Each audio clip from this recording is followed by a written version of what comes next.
जय हिंद एवरीवन। मैं आदित्य आप सभी लोगों का स्वागत करता हूं इस YouTube चैनल पर।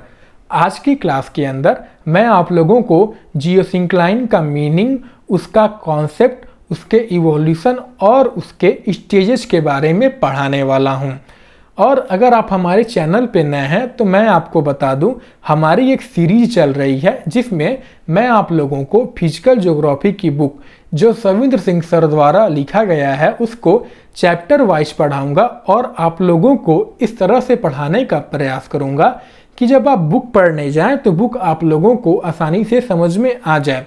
तो तैयार हो जाइए, अपने नोटबुक पेन वगैरह जो भी अपने साथ रखना है रख लीजिए, नहीं भी रखते हैं तो कोई दिक्कत नहीं है। तो इसी के साथ शुरू करते हैं अपने क्लास को बिना किसी और देरी के।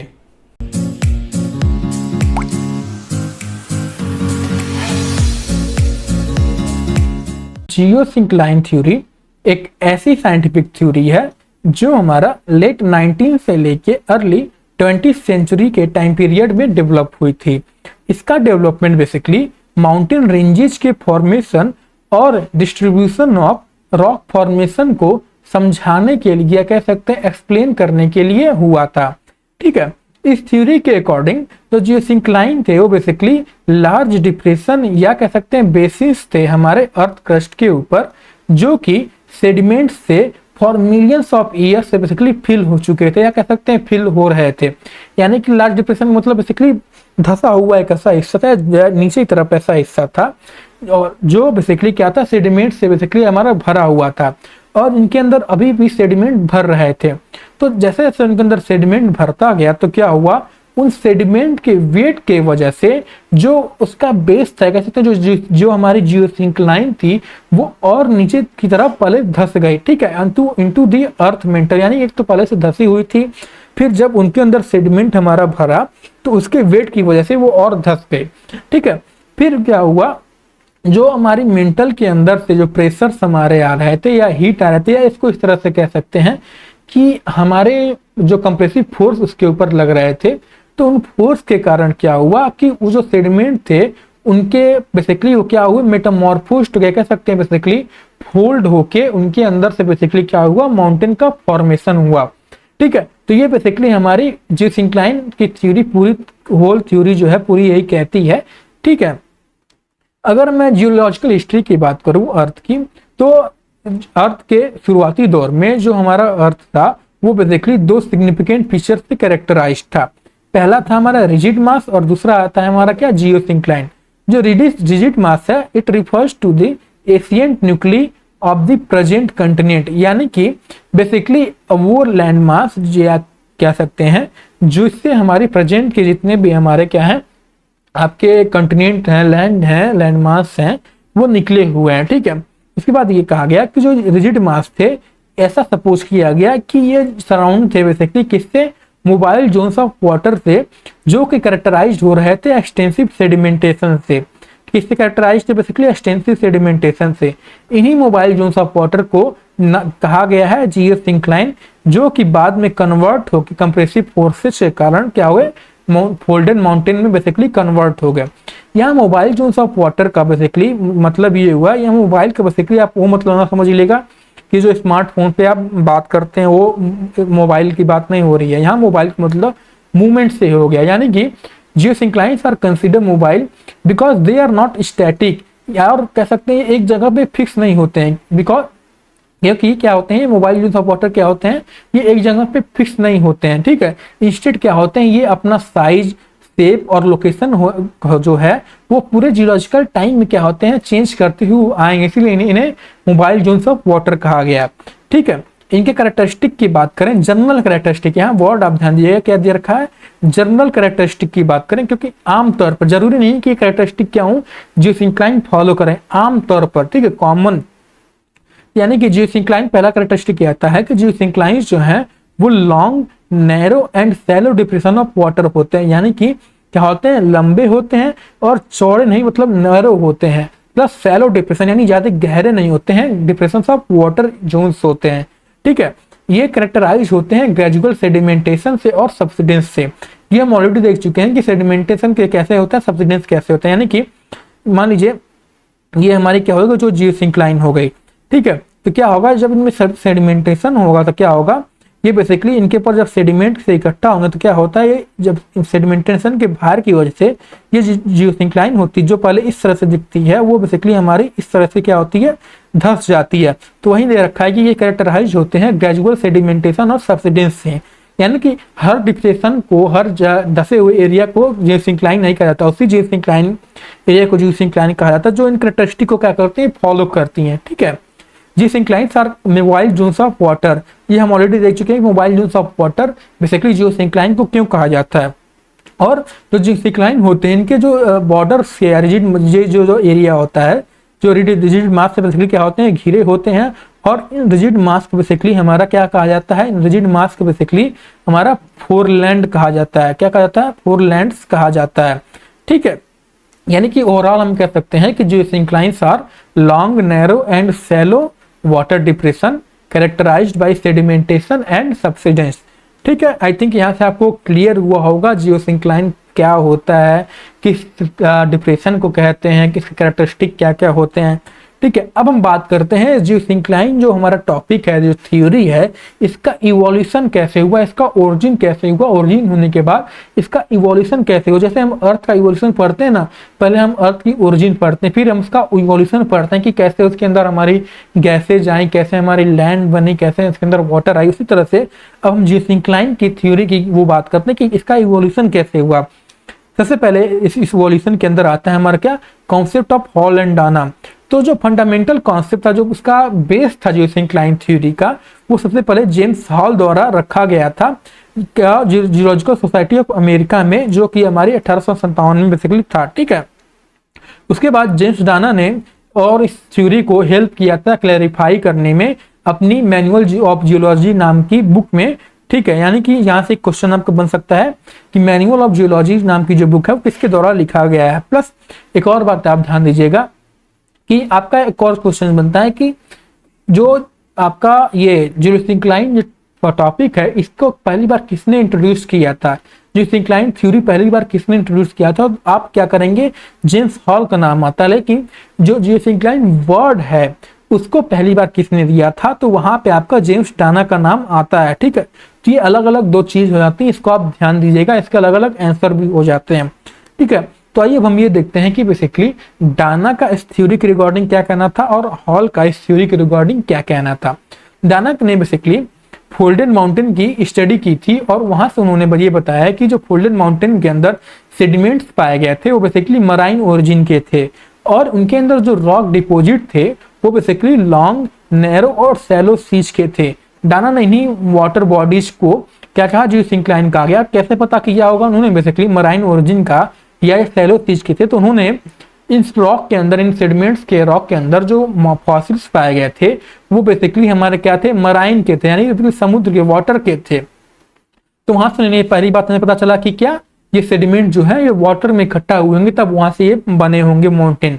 फिर जो ये ऑर्गेनिज जो थे, जो फॉसिल्स के अंदर जो ये फॉसिल्स पाए गए थे जिन ऑर्गेनिज का, वो बहुत ही क्या थे, गहरे पानी में सर्वाइव करने वाले, गहरे पानी में पाए जाने ऑर्गेनिज्म नहीं थे, ये बेसिकली सैलो वाटर में पाए जाने वाले ऑर्गेनिज्म थे। तो वहां से इन्होंने कहा क्या कहा कि ये सैलो स्पीच के थे। फिर सवाल आता है कि लॉन्ग एंड नैरो उन्होंने कैसे पता किया। तो आप कॉमन सी बात है, कोई भी आप माउंटेन ले लीजिए, ठीक है, वो तो आप ये देखेंगे कि जैसे हिमालय भी आप ले लीजिए कि आप देखेंगे कि जो हिमालय है वो अपनी चौड़ाई के कंपेरिजन में बहुत ही ज्यादा, लंबाई में बहुत ही ज्यादा क्या है, बड़ा है। ठीक है, तो वहां से इन्होंने बेसिकली ये कहा कि ये लॉन्ग होते हैं, नैरो होते हैं, और फॉसिल्स की मदद से इन्होंने कहा कि क्या ये सैलो सीच होते हैं, ये क्या होते हैं, मराइन ओरिजिन से होते हैं। फिर वहां से इन्होंने कहा कि क्या है, ये वाटर बॉडीज के अंदर पाए जाते हैं, जिसे इन्होंने जियोसिंक्लाइन नाम दिया। यानी कि he defined for the first time, ये ध्यान दीजिएगा कि geosyncline as long, narrow and shallow and sinking beds of seas नाम, ठीक, इन्होंने पहली बार दिया था। फिर Hall expanded Dana concept and appoint that, यहाँ पे ये जो वर्ड दे रखा है हॉल एक्सपेंडेड डाना कॉन्सेप्ट, ये मुझे लगता है या प्रिंट हुआ हो या मैं राइटर जो बुक सविंद्र सिंह सर ने इसको लिखा है, मैं समझ नहीं पा रहा हूँ। क्योंकि जो ये थ्योरी है, जैसा कि हम जान रहे हैं, अभी हमने पढ़ा, ये जो थ्योरी है बेसिकली हॉल द्वारा दिया गया था। फिर बाद में डाना ने इसे हेल्प किया था उस थ्योरी को और क्या कह सकते हैं, हॉल ने पहले दिया फिर बाद में डाना का आया था। पर बुक में ऐसा लिखा है कि हॉल एक्सपेंडेड डाना कॉन्सेप्ट, यानी कि अगर हॉल ने पहले दिया था तो फिर उन्होंने कैसे इस कॉन्सेप्ट को क्या किया, एक्सपेंड किया। ठीक है, तो हम सिर्फ इतना जान के चलते हैं कि हॉल ने पहले दिया, डाना ने बाद में दिया, और डाना ने क्या कहा और हॉल ने क्या किया। इस लाइन को अगर आप बहुत रिसर्च करने जाएंगे तो कंफ्यूज कर देगा आप लाइन को। ठीक है, या अगर आप किसी कॉलेज पढ़े तो आप वहां से, मैं आपको बताऊंगा कि आप प्रोफेसर से एक बार ये लाइन जाके क्लियर कर सकते हैं। ठीक है, तो हॉल एक्सपेंडेड डाना कॉन्सेप्ट, तो हॉल का ये कहना था कि जो जिस इंक्लाइन के बेड्स थे ये बेसिकली इनके अंदर सब्सिडेंस इस वजह से, बेसिकली सेडिमेंटेशन की वजह से क्या हो रहा था, इनके अंदर सब्सिडेंस हो रहा था। यानी कि अगर डाना का ये कहना था कि इनके अंदर सब्सिडेंस हो रहा था, ये सिंक हो रहे थे, तो हॉल का कहना था कि ये जो सिंकिंग इनका सब्सिडेंस हो रहा था वो बेसिकली किस वजह से, सेडिमेंटेशन के कारण हो रहा था। पर जो वाटर का डेप्थ था, इनका ये कहना था कि वो था जियो सिंक्लाइन का वो सेम रह रहा था। यानी मान लीजिए ये हमारी जियो सिंक्लाइन हो गई। ठीक है, ये क्या हो गई, वाटर से पूरी हमारी भरी हुई है। अब क्या हुआ, यहाँ से सेडिमेंटेशन हो रहा है। अब सेडिमेंटेशन के कारण क्या हुआ कि इतना एरिया जो है हमारा पूरा सेडिमेंट से भर गया, तो क्या हुआ, वाटर की जो हमारी डेप्थ है वो क्या हुई, घटी। लेकिन फिर क्या हुआ, जब सेडिमेंटेशन इनके अंदर हो जाता है, क्या होता है, ये साथ में क्या होते हैं, सिंक भी होते हैं। फिर क्या हुआ कि ये थोड़ा सिंक हो गया, तो क्या हुआ, ये जो एरिया भर गया था आपका वो बेसिकली यहाँ पे आ गया, बराबर हो गया, फिर ये एरिया इतना ही रह गया। यानी क्या हो गया, वाटर का लेवल आपका सेम रह गया। तो यही बेसिकली हॉल का कहना था। ठीक है, और हॉल का ये कहना था कि जो हमारे जियो सिंक्लाइन है ये much longer hand than their wide, यानी कि ये बेसिकली डाना का भी यही कॉमन था और ये हॉल का भी यही कहना था कि ये लॉन्गर है ये अपने वाइट के कंपेरिजन में। इसके बाद हम बात करते हैं कॉन्सेप्ट ऑफ ही हॉग की। तो हॉग का ये कहना था कि जो जियो सिंक्लाइन है वो बहुत ही डीप वाटर के एरियाज के होते हैं। यानी कि जो अभी हॉल डाना का ये कहना था कि जो हमारे जियो सिंक्लाइन वो सैलो वाटर एरियाज के होते हैं, लेकिन हॉग का ये कहना था कि जो हमारे जियो सिंक्लाइन होते हैं वो डीप वाटर एरियाज के होते हैं। प्लस ये जो होते हैं they are much longer than they are wide. जो हमने अभी देखा हॉल और डाना ने भी ये बात कॉमन रखी थी कि ये लॉन्गर होते हैं देन दे आर वाइड। ठीक है, Haug proposed that these geosyncrines जो थे ये basically were ancient oceanic tract that were later folded into mountain ranges which depicted on paleogeographical map। यानी कि सिंपल भाषा में, अदर वर्ड्स में हम कहें कि हॉग का ये कहना था कि इनका ये कहना था कि जो माउंटेन्स हमारे प्रेजेंट डे में हम देखते हैं वो बेसिकली प्रीवियसली उनकी जगह पे हमारी जियोसिंक्लाइन पाई जाती थी।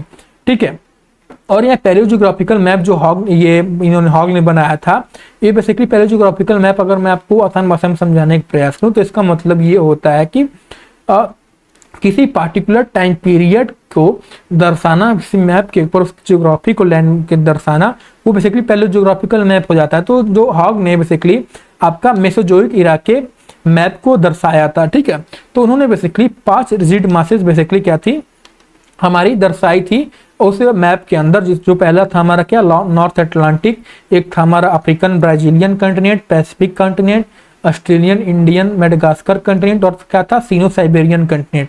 फिर उनका ये कहना था कि इन कंटिनेंट के इन लैंड मासेज के बीच में हमारी क्या थी, कुछ हमारी 4 जियो सिंक्लाइन उन्होंने बताया था। पहला हमारा हो गया था एक ये जियो सिंक्लाइन हो गई। ठीक है, फिर एक ये जियो सिंक्लाइन हो गई इन लैंड मास के बीच में, फिर एक ये जियो सिंक्लाइन हो गई, और फिर चौथी ये हमारी एक जियो सिंक्लाइन हो गई। ठीक है, तो ये इनका कहना था जिसका उन्होंने Rocky geosyncline, Ural geosyncline, Tethys geosyncline and circum Pacific geosyncline उन्होंने नाम दिया था। ठीक है, प्लस उनका ये कहना था जो हमारी जियो सिंक्लाइन होती हैं they existed at mobile zones of water between rigid masses. यानी जो मोबाइल जोन्स ऑफ वाटर हमने अभी कैरेक्टरिस्टिक में पढ़ा था ना कि mobile zones of water Jio syncline को कहा जाता है, वो ई हॉग के द्वारा ही दिया गया था वो बात। ठीक है, फिर हॉग के मुताबिक जो जियो सिंक्लाइन के लिटोरल मार्जिन है, बेसिकली जो किनारा होता है, वो बेसिकली अफेक्ट हो रहे थे ट्रांसग्रेशनल एंड रिग्रेशनल फेज ऑफ द सी से। यानी आसान भाषा में ट्रांसग्रेशनल और रिग्रेशनल को मैं समझाने का प्रयास करूँ। ट्रांसग्रेशन बेसिकली वैसा फेज जिसमें जो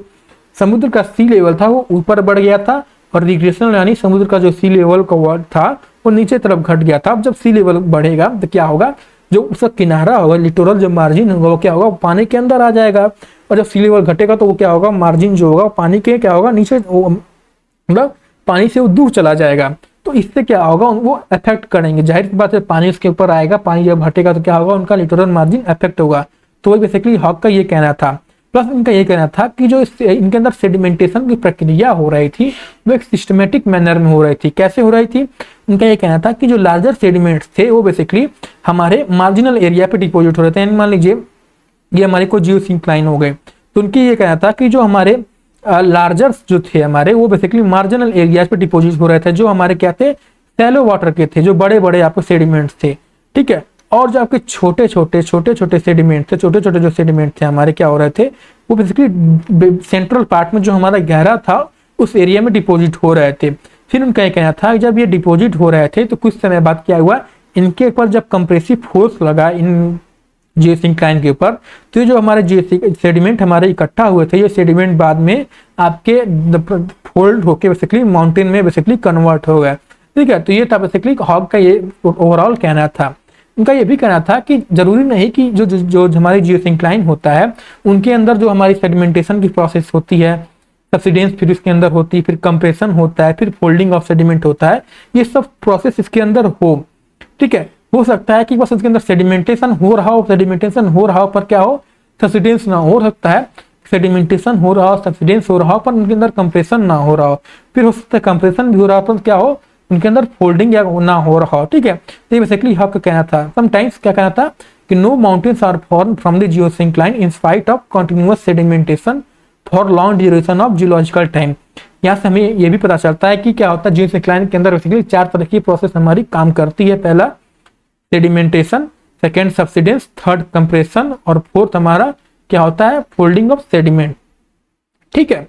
इसके बाद इसकी लिमिटेशन की बात करें तो इसके अंदर बेसिकली 2 हमारी लिमिटेशन आती है। पहला हॉग का ये बताना था, जैसा हम मैप देख सकते हैं, इन्होंने बहुत ही एक्सटेंसिव क्या है लैंडमार्क, हम जैसा देख सकते हैं बहुत ही एक्सटेंसिव लैंडमार्क इन्होंने दर्शाया था। जियोसिंक्लाइन बहुत ही छोटा दर्शाया था। तो सवाल ये आता है, जियोसिंक्लाइन बेसिकली उन्होंने समुद्र का एरिया कह सकते हैं दर्शाया था, तो इतने बड़े लैंडमार्क जैसे कि हम प्रेजेंट टाइम में देखते हैं समुद्र जो है हमारा वो बहुत ही ज्यादा है और लैंड जो है हमारे बहुत ही कम है। तो आखिर सवाल ये आता है कि इतने बड़े लैंडमार्क उन्होंने दर्शाया है इस अपने पैराजियोग्राफिकल मैप में, उस लैंडमार्क का मेसोजोइक के बाद क्या हुआ, इसका जवाब उनके पास नहीं था। फिर दूसरा उनका ये कहना था, उन्होंने जैसा कि हमने देखा उनका ये कहना था कि ये कहाँ गए हम, कि उनका ये कहना था कि ये जो है ये डीप वाटर एरियाज के होते हैं जियोसिंक्लाइन। पर अभी हमने पहले पढ़ा कि जो सेडिमेंट्स पाए गए थे, जो फॉसिल्स अंदर पाए गए थे, वो क्या थे, वो फॉसिल्स जो ऑर्गेनिज्म पाए गए थे वो बेसिकली शैलो वाटर के थे। तो इस वजह से ये भी पॉइंट इनका क्या होता है, रिजेक्ट किया जाता है, ठीक है। ये जो इनका जो पॉइंट, कुछ कॉन्सेप्ट इनके जो है एक्सेप्ट किया जाता है, जैसे इन्होंने कहा क्या कहा था कि ये जो होते हैं मोबाइल जोन्स ऑफ वाटर होते हैं, इसको एक्सेप्ट किया जाता है, पर वहीं पे जो उन्होंने डीप वाटर बताया था होते हैं ये रिजेक्ट किया जाता है। फिर इन्होंने जो मैप बनाया था उससे भी कुछ हद तक रिजेक्ट किया जाता है, ठीक है। इसके बाद हम बात करते हैं थर्ड कॉन्सेप्ट की, जो JW इवेंट्स द्वारा दिया गया था। इवांस का ये कहना था कि जो हमारे जियोसिंक्लाइन होते हैं वो बहुत ही वेरिड होते हैं, यानी जैसा कि हमने ऑलरेडी पढ़ा कि ये मोबाइल जोन्स ऑफ वाटर होते हैं, ये कहीं भी क्या होते हैं, ये मूवमेंट में से रहते हैं, अपने शेप बदलते रहते हैं, साइज बदलते रहते हैं, ठीक है। तो इनका ये कहना था ये बहुत ही वेरिड होते हैं, इसलिए ये बहुत ही डिफिकल्ट हो जाता है कि प्रेजेंट टाइम में इनका जो डेफिनिट फॉर्म क्या कैसा रहा होगा, इनका लोकेशन कहाँ रहा होगा, ये बताना बहुत ही मुश्किल हो जाता है, ठीक है। Evans explains that gradual subsidence जो होता है इनके जियोसिंक्लाइन के बेड्स के अंदर, ये basically occurs as a result of continuous deposition of sediment. ये पॉइंट हम ऑलरेडी देख चुके हैं और भी लोगों के कॉन्सेप्ट के अंदर, ठीक है। उसके बाद इनका ये कहना था कि जो जियोसिंक्लाइन का फॉर्म होता है, शेप होता है, वो क्या होता है, चेंज होता रहता है उसके अलग अलग इन्वायरमेंटल कंडीशन के हिसाब से। यानी किसी इन्वायरमेंटल कंडीशन में ये नैरो हो सकते हैं, किसी में वाइड हो सकते हैं, किसी में डिफरेंट साइज हो सकते हैं, ठीक है। तो ये बेसिकली इनका एक कहना था। उसके बाद इवांस ने बेसिकली ये 4 तरह की सिचुएशन बताई थी जहां पे हमारे जियोसिंक्लाइन्स क्या होते हैं, फॉर्म हो सकते हैं। पहला बिटवीन 2 लैंड मासेज, दूसरा था हमारा क्या, between in front of a mountain और प्लेटियो, तीसरा था along the margin of continent और चौथा था front of a river of mouth. Land masses between 2 land masses यानी कि जैसा हम जानते हैं हमारा जो लैंड मास था पहले क्या था, एक साथ जुड़ा हुआ था, फिर जब वो टूटा तो उसे बेसिकली लॉरेशिया और गोंडवाना लैंड अलग अलग नाम दिया गया।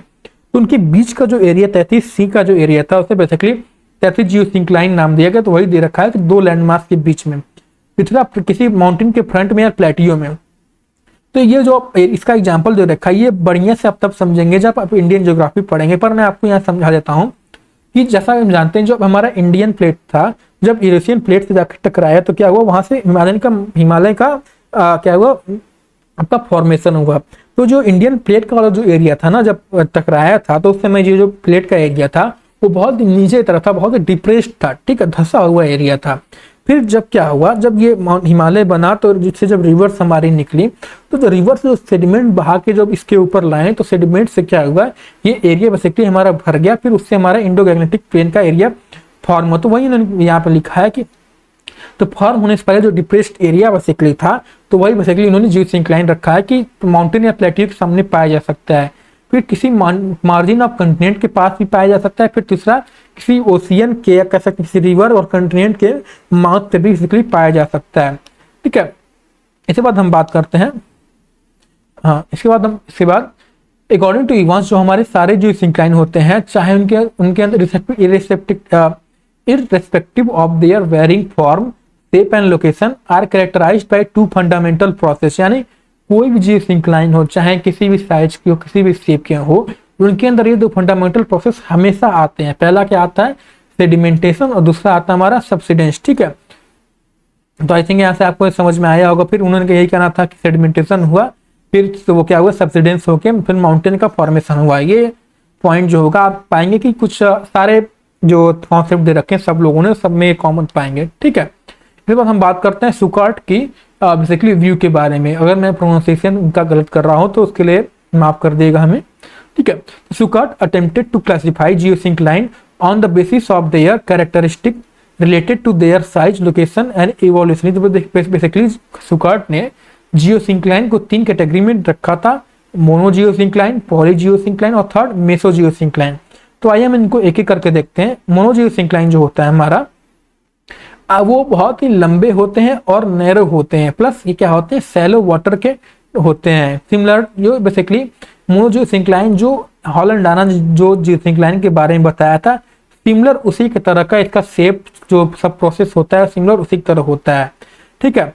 तो दो the geosynclinal blades are subjected to continuous subsidence due to gradual sedimentation and resultant load. जैसा मैंने आपको ऑलरेडी बताया कि आप सबके जब व्यू पढ़ेंगे सब में एक पॉइंट आप क्या करेंगे, कॉमन पाएंगे, ठीक है।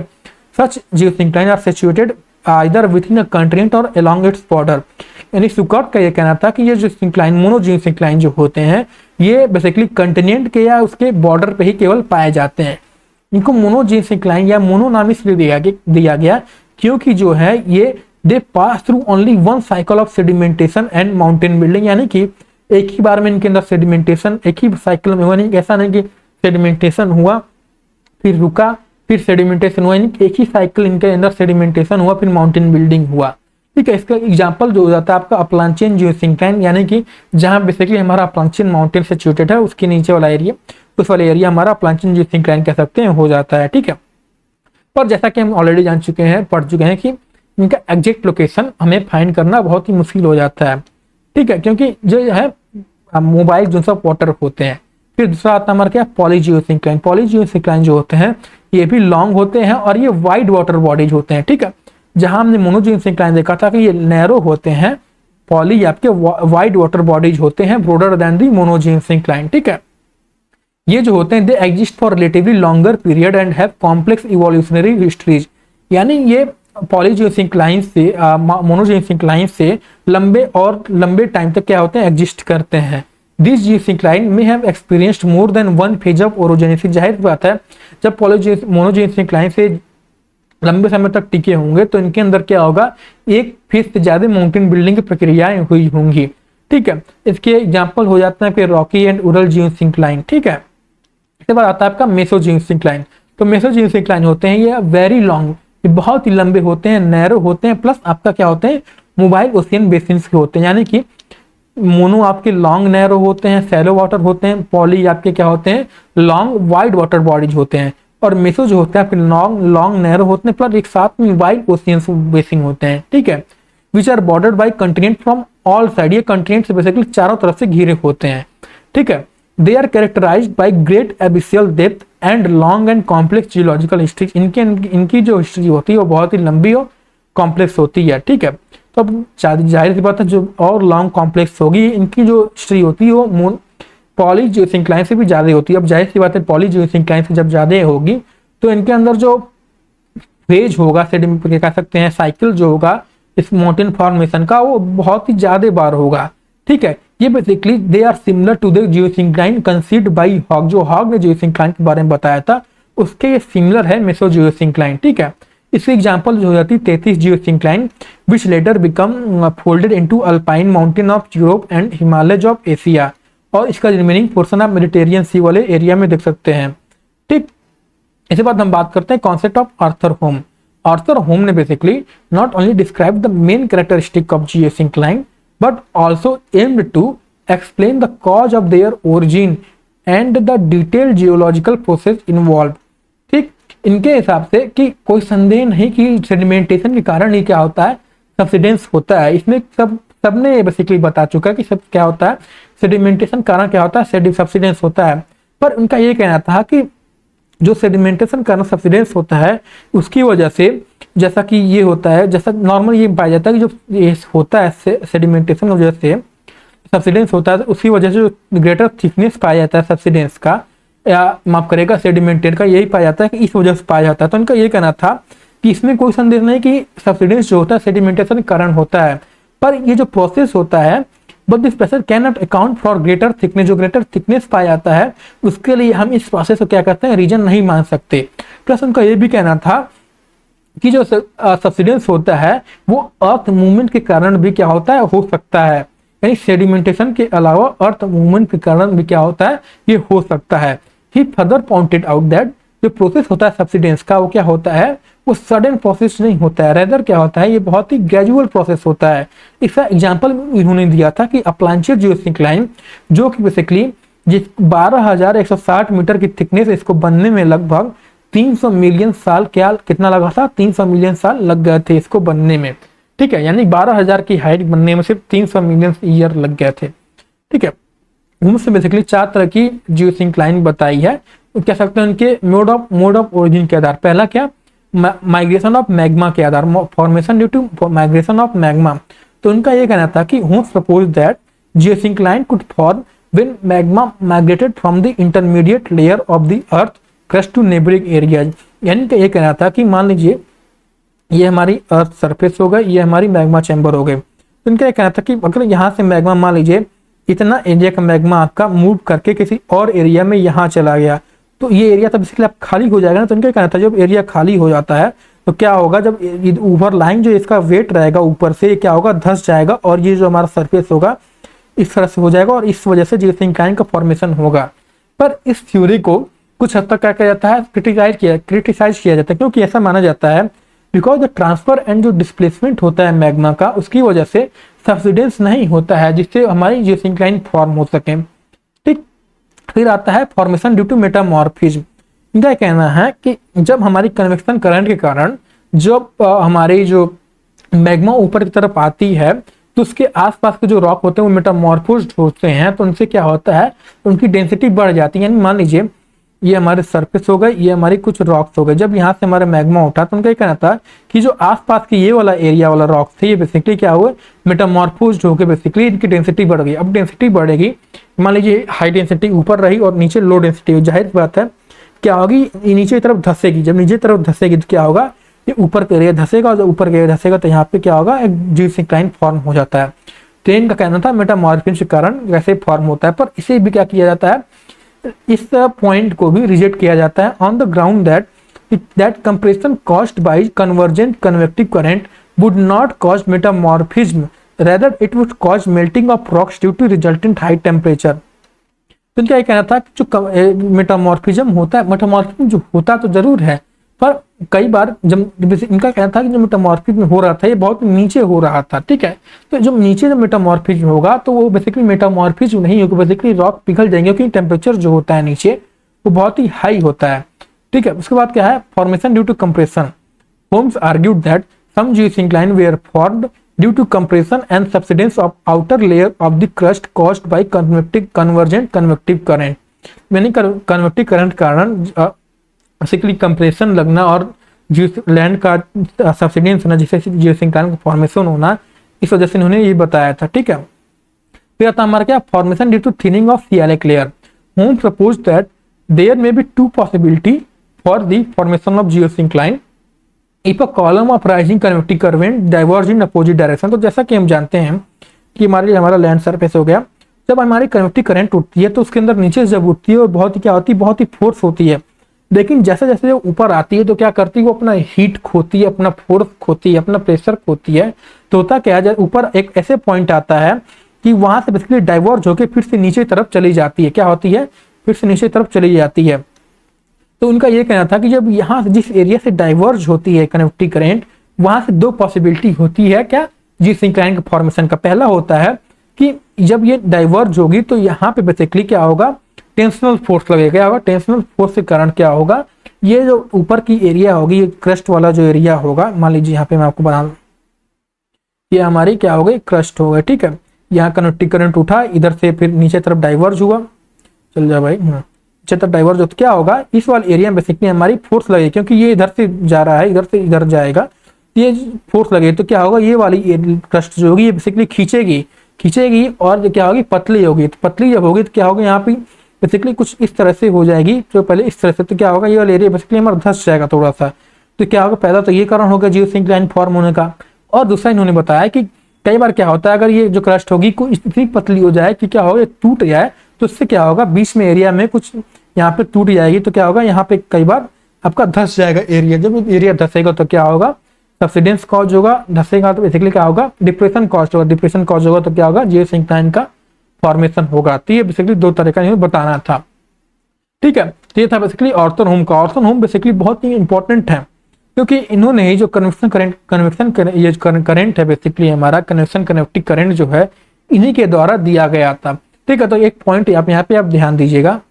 इसके बाद कुछ और लोगों के व्यू जो बुक के अंदर हम दे रखे था, वो उसको भी देख लेते हैं। तो डस्टर ने बेसिकली जियोसिंक्लाइन को 3 पार्ट में रखा उनके स्ट्रक्चर के आधार पर। पहला इंटरकॉन्टिनेंटल जियोसिंक्लाइन, दूसरा सर्कमकॉन्टिनेंटल, थर्ड सर्कमओशियनिक। इंटरकॉन्टिनेंटल मतलब एक कॉन्टिनेंट के अंदर जो जियोसिंक्लाइन फॉर्म होते हैं वो इंटरकॉन्टिनेंटल होगा। ये लाइन बेसिकली आप एक तरह से गलत मान लीजिए, भूल जाइए इस लाइन को, सिर्फ सिंपल भाषा में मान के रखिए कि कॉन्टिनेंट के अंदर पाए जाने वाली, सर्कम कॉन्टिनेंटल यानी कॉन्टिनेंट के मार्जिन पे पाई जाने वाली, और सर्कम ओशियनिक यानी कॉन्टिनेंट और ओशियन के मार्जिन पाए जाने वाली जियोसिंक्लाइन। ठीक है, और स्टाइल ने इन जियोसिंक्लाइन को बेसिकली मार्जिनल जियोसिंक्लाइन नाम दिया है, वाइल अदर्स और लोगों ने इन टाइप ऑफ जियोसिंक्लाइन को यूनिक जियोसिंक्लाइन या स्पेशल टाइप ऑफ जियोसिंक्लाइन का नाम दिया है।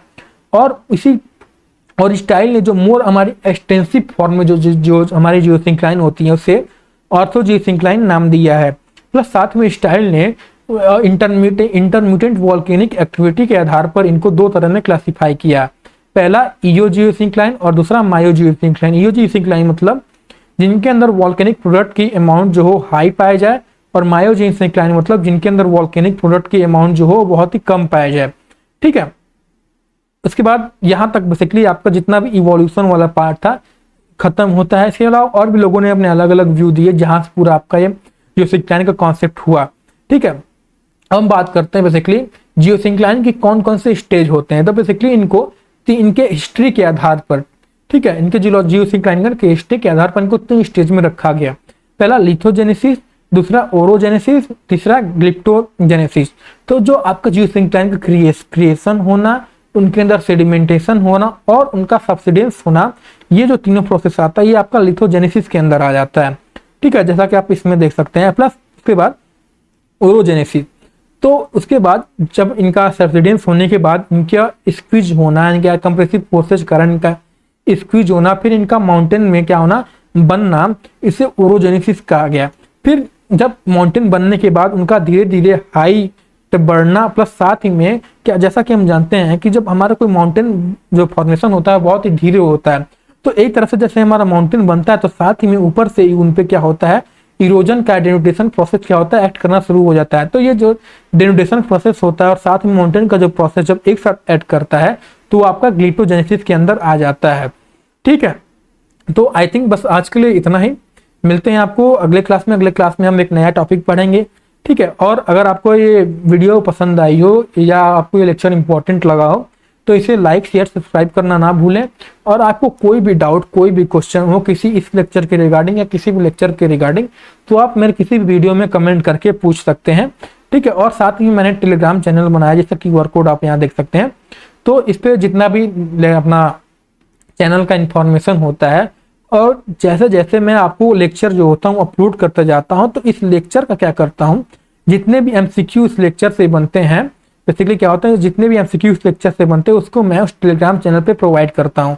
तो चाहे आप ये लेक्चर देख के या आप बुक से उस पूरे टॉपिक जो ये है पढ़ के इधर से MCQ आप कर लेंगे, तो आपको ये आइडिया लग जाएगा कि आपको कितना टॉपिक है समझ में आया और कितना आपको और समझना है या कुछ क्या आपको नहीं समझ में आया, ठीक है। तो मिलते हैं आपको अगले क्लास में, तब तक साथ हमारे साथ बने रहिए। जय हिंद।